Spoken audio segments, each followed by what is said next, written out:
Faly tafaraka amintsika indray ao anatin'izao fiombonam-bavaka izao, koa asaiko ampitiavana ianao fa hiaraka hanatanteraka izany isika. Ray tsara indrindra izay any an-danitro misaotra anao zahay, afaka miantso ny anaranao amin'izao fotoana izao.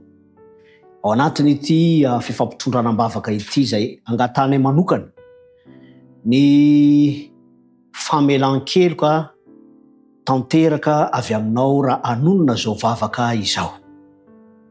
Tompo malalo manonona ny namanay Valérie, ao koa namanay David ary namanay Olivia sy Nora.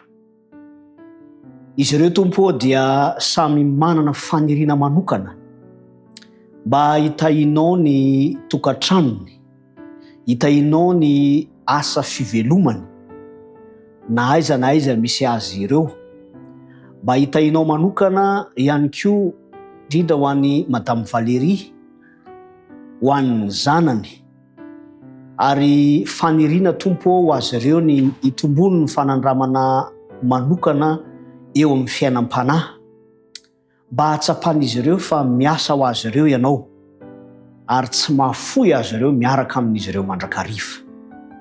Koa sitrakay ny ametraka izany antombavaka izany, satria na ny tetikasa na izay mety ho fikasana tsara ao amin'izy ireo dia avy aminao zany, koa tanterao zany hitondra fiadanam-po sy fifaliana ho an'ireo mpanomponao ireo. Ny anaran'i Jesosy Kristy. Amen.